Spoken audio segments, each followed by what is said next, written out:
میں بعض اوقات حیران ہوتا ہوں، یقین مانے لوگ علماء کے خلاف. اس دن ایک عالم کے بارے میں ایک شخص مجھے کہہ رہا تھا میں تو اسے عالم نہیں سمجھتا. میں نے کہا کیوں؟ چلو میں نام لے کر بتا دیتا ہوں. قائد ملت اسلامی حضرت مولانا فضل الرحمان دامت برکاتہم کے ہم تو اسے عالم نہیں سمجھتے. سارا دن اسمبلی میں بیٹھے، اس کا کیا کام ہے؟ کون سے اس نے دین نافذ کر دیا آج تک؟ میں نے کہا باقی عالم اس دنیا میں ہیں کہ تجھے؟ میں نے کہا انہوں نے کون سا ملک میں اسلام نافذ کیا؟ جنہیں تم مانتے ہو ان میں سے کوئی ایک مولوی ہے جس نے اسلام ملک میں نافذ کیا؟ ملک میں نہیں کیا تو دین پہ عمل تو کرتا ہے. میں نے کہا مولانا فضل الرحمان نے کون سا دین پہ عمل نہیں کیا بتا. خانقاہ اس بندے کی ہے، مدرسہ اس بندے کا ہے، اس کی اولاد دیندار ہے، صوم و صلات کی پابند ہے، اولاد عالمات ہے، لوگوں سیاستدانوں کی بیویوں بیٹیوں اور پوتیوں تک لوگ جانتے ہیں، اس کی بیوی اور بچوں کو آج تک کوئی نہیں جانتا. 6 لاکھ علماء کا امام ہے، بتا اس میں کون سے دین کو ٹھکرایا؟ میں نے کہا تجھے عالم چاہیے اپنی مرضی کا، باقی باتیں کرنا تمہاری ذمہ داری. کیا نہیں اس نے کون سا دین نافذ کیا؟ میں نے کہا مولانا فضل الرحمان کو آپ نے بنایا کب وزیر اعظم ہے؟ 4 MNA دے کر اسے اسمبلی میں بھیج دیتے ہو اور کہتے ہو اس نے کون سا دین نافذ کیا ہے؟ بھائی جنگل کاٹنے کے لیے چاقو نہیں چاہیے، بڑے بڑے آلات چاہیے. کفر کا راستہ روک کے اسلام کے نفاذ کے لیے اسے پوری طاقت دو نا. جتنی طاقت 4 بندوں کی تم دیتے ہو، سلام ہے اس مولوی کو، وہ کفر کا راستہ تو روک لیتا ہے نا. یار اس نے راستہ روکا تو ہے نا.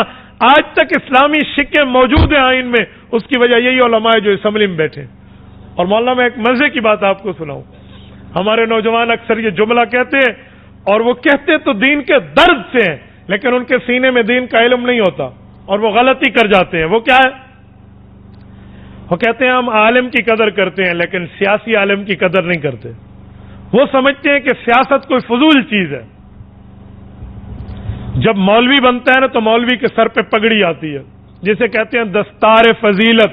یہ مولوی صاحب نے پہنی ہوئی ہے تو میرے خیال میں خل مدارس سے ان کی فراغت ہے. دیکھیں نا وہاں کے مدارس والے اس طرح کی پگڑیاں پہناتے ہیں.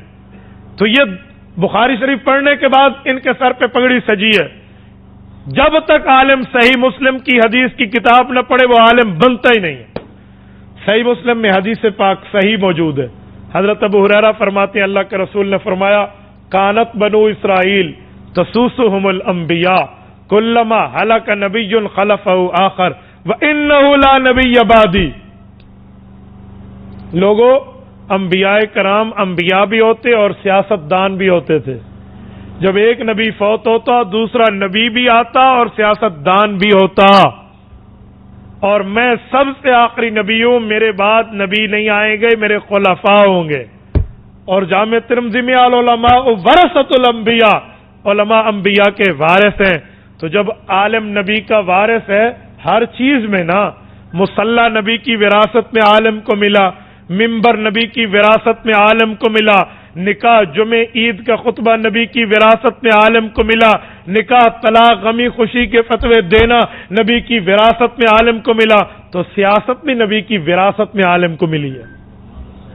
ہم بڑے حیران ہیں، مصلی کے لیے تو داڑھی والا ڈھونڈتے ہیں، ممبر کے لیے تو دیندار عالم ڈھونڈتے ہیں، نکاح طلاق جنازہ غمی خوشی کے لیے تو علماء ڈھونڈتے ہیں، سیاست کے لیے کسی وڈیرے جاگیردار اور دنیا دار کو ڈھونڈتے ہیں. کیوں؟ یہ نبی کی وراثت نہیں ہے، یہ پیغمبر کی وراثت نہیں ہے، اس کا نبی کی وراثت سے کوئی تعلق نہیں ہے. یار یہ سیاست بھی تو نبی کی وراثت ہے. یہ میرے پاک پیغمبر نے فرمایا. ایک بندہ کہنے لگا آج کل سیاست فضول ہو گئی ہے. میں نے کہا اگر کوئی ایسے کہہ دے آج کل امامت فضول ہو گئی ہے تو کسی داڑھی منڈے کو امام بناؤ گے اپنی مسجد کا؟ خطیب رکھ لو گے؟ کہتے نہیں. میں نے کہا پھر نہیں، حضور پاک کے دور کو 14 سال گزر گئے ہیں اسی لیے سیاست فضول ہو گئی ہے. میں نے کہا پھر امامت اور خطابت بھی فضول ہو گئی ہے، 14 سال گزر گئے. تو اگر وہ محفوظ ہے تو یہ بھی محفوظ ہے. اور خدا کے بندے سیاست دین کا جزو ہے، سیاست شریعت کا حصہ ہے، سیاست اسلام کا پارٹ اور حصہ ہے. آپ کیسے کہتے ہیں یہ نہیں ہے؟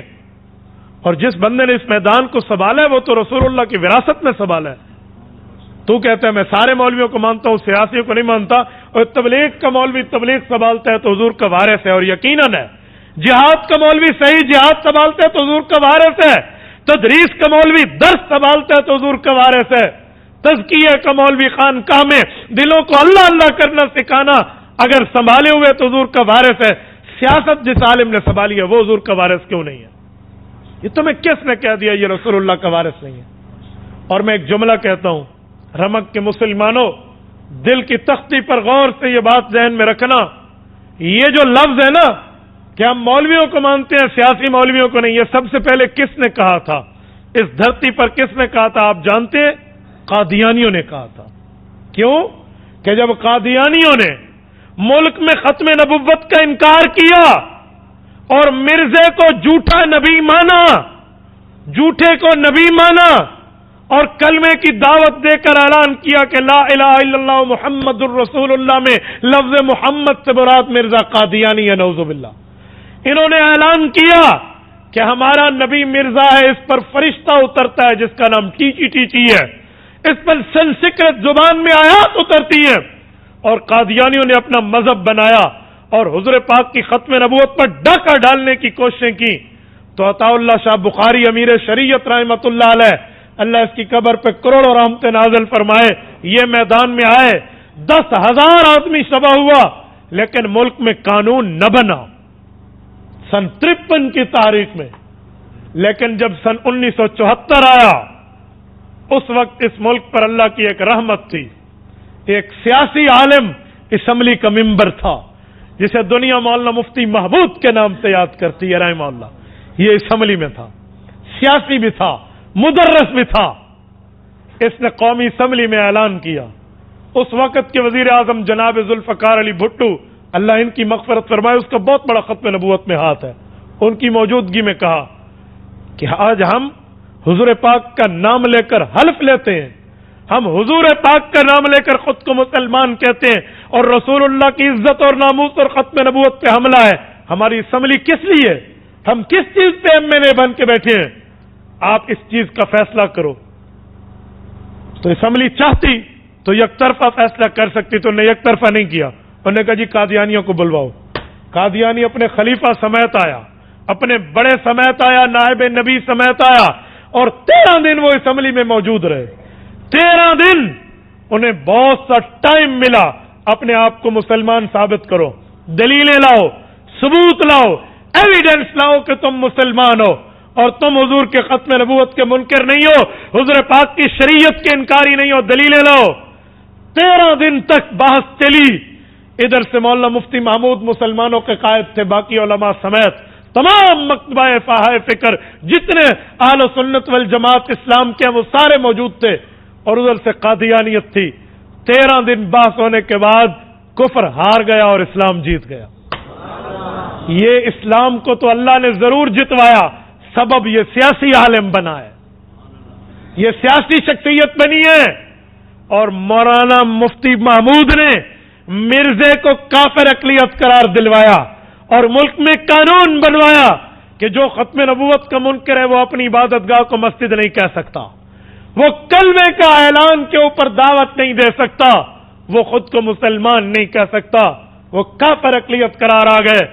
7 ستمبر 1974 کی لیجسلیٹو اسمبلی نے، آج امن ہے پاکستان میں، تمہیں کوئی قادیانی دعوت دیتے نہیں ملے گا، کوئی مرزائی حضور کی ختم نبوت کے انکار کو اعلانیہ آتے ہوئے نہیں ملے گا۔ وہ چوٹ کس نے ماری تھی؟ سیاسی عالم مفتی محمود نے ماری تھی۔ تو جب قادیانیوں نے وہاں چوٹیں کھائیں اور ماں باپ کی توبہ نکال کے انگلینڈ دفع ہوئے، جب مرزا طاہر اور مرزا ناصر وہاں پہنچے، انہوں نے پروپیگنڈے کے طور پہ سوچا کہ اب مقابلہ تو مسلمانوں کا ہم یوں نہیں کر سکتے، قانون بن گیا ہے، آئین میں ترمیم ہو چکی ہے، اب مسلمانوں کے لیے ڈیوائیڈ اینڈ رول، انہیں لڑاؤ اور اپنی کام کی تقویت دو۔ انہوں نے یہ شوشے پھیلانا شروع کر دیے۔ مدرس عالم تو عالم ہے، تبلیغی عالم تو عالم ہے، خانقاہی عالم تو عالم ہے، امام اور خطیب تو عالم ہے، لیکن سیاسی عالم نہیں ہے، ان کو نہ مانو۔ یہ جملہ قادیانیوں نے معروف کرایا۔ سن 74، آج سے 50 سال پہلے یہ کام شروع ہوئے، اور چلتے چلتے آج ہمارے مسلمان نوجوان یہ جملہ کہہ دیتے ہیں، ہم عالم تو مانتے ہیں، سیاسی عالم نہیں مانتے۔ ان کے دل میں دین کا درد تو ہے، لیکن دین کا علم نہیں ہے، پتہ نہیں ہے یہ جملہ قادیانیوں کا ہے۔ اور آج ہم کہہ رہے ہوتے، ہم انٹرنیٹ پر لکھ رہے ہوتے اپنے موبائل سے پیسے ہمارے، پیکج ہمارا، وقت ہمارا، آئی ڈی ہماری، موبائل ہمارا، ہاتھ ہمارا، اور ہم قادیانیوں کی باتوں کو شیئر کر رہے ہوتے۔ میرے دوستوں کچھ تو سمجھیں، ہم علماء نے یہ کام کیا ہے، اور جو کام سیاسی عالم نے کیا ہے نا، مرزے دی منجھی اسے ٹھوکی ہے۔ جی ہاں، حقیقت میں مرزے کی منجھی انہوں نے ٹھوکی ہے نا، اسی لیے اس کو عالم تو چاہیے، سیاسی عالم سے قادیانی ڈرتا ہے۔ اور سلام ہے ہماری قیادت علماء کرام کو، لندن میں بیٹھ کے یہ اس بے ایمان نے، مرزے کا جو موجودہ جانشین ہے، بے ایمان کیا نام ہے اس کا، مسرور، یہ وہاں سے بیٹھ کے اس نے کہا تھا کہ جب تک پاکستان میں مولوی موجود ہے نا، ہماری دال گلنے والی نہیں ہے۔ میں کہتا ہوں سنو، مولوی بھی موجود ہے، اور جب تک رسول اللہ کا کوئی غلام بھی زندہ ہے تمہاری دال پھر بھی نہیں گلے گی۔ تو یہ تو سیاسی علماء نے کیا، اور ہم اپنے سیاسی اختلافات کی بنیاد پہ سیاسی علماء کے خلاف باتیں کرنا شروع کر دیتے ہیں۔ خدا کے لیے کچھ سمجھ کے بات کیا کرو۔ عالم عالم ہے، وہ نبی کا وارث ہے، وہ تبلیغ میں جائے، وہ جہاد میں جائے، وہ مدرسے میں جائے، وہ خانقاہ میں بیٹھے یا وہ اسمبلی میں بیٹھے، وہ نبی کا وارث ہے۔ ایسی بات نہیں ہے۔ اور آپ کو تو فخر سے سر اٹھانا چاہیے، سر اٹھا کے، سینہ اٹھا کے چلنا چاہیے کہ اللہ نے ہمیں وہ قیادت عطا فرمائی ہے علماء کی، وہ جرت مند، غیرت مند ثبوت علماء دیوبند کے رب نے ہمیں عطا فرمائے، جو رہتی دنیا تک اپنی مثال چھوڑ کے گئے۔ آج بدترین مخالفت ہے علماء کی حکومت میں، اس کے باوجود بھی قائد ملت اسلامیہ پہ ایک ٹیڑھی کرپشن کی ثابت نہیں ہوئی، ایک ٹیڑھی۔ اور جرت ہے تو یہ کر کے دکھا دیں، ان کو کل سمجھ آ جائے گا کہ علماء پہ ہاتھ اٹھانا کہتے کسے ہیں، سمجھ آ جائے گا۔ تو یہ سب سے کم دلیل ہے۔ آج لوگ بہت ہوشیار ہو چکے ہیں، عوام پاگل نہیں ہے، عوام کو بدھو نہیں بنایا جائے گا۔ یہ جو علماء کے خلاف باتیں کرتے ہیں نا، تو لوگ انہیں کہتے ہیں بھی اگر تمہاری باتوں میں وزن ہے نا، تم اتنے سچے اور ثبوت ہو، تو جاؤ اس مولوی کے خلاف عدالت، ای پیو کو گجا کو نا، اس کو کہیں نا، اسے کوئی کہنے والا نہیں ہے۔ تو اسی لیے علماء کے خلاف نہ بولا کریں، اپنی آخرت بھی دیکھیں، اپنی دنیا بھی دیکھیں۔ انہوں نے اس چھوٹی سی طاقت پہ جو 4 مہینے آپ دیتے ہیں، انہوں نے وہاں بند باندھا ہے، کسی کی جرت نہیں ہے کہ وہ اسلام کے خلاف بات کر سکے۔ یہ حکومت موجودہ آئی نا، انہوں نے اپنا وزیر خزانہ کسے رکھا؟ عاطف قادیانیوں کو۔ یہ علماء کی محنت تھی، ان نے آواز اٹھائی، اور ملک نے عوام میں آواز اٹھائی، یہ مجبور ہو گئے قادیانیوں کو واپس بھیجنے میں۔ ایسا نہیں ہے، آپ بے فکر رہیں، آپ کو محاذ میں اسلام کی صف اول میں یہی سیاسی علماء قیادت کرتے ہوئے نظر آئیں گے۔ آپ نہیں کرتے، نہ کریں نہ سیاست، لیکن علماء کے خلاف بول کے اپنی عاقبت برباد بھی نہ کریں، اپنے قیادت پر اعتماد رکھیں۔ تبارك الذي نزل الفرقان على عبده ليكون للعالمين نذيرا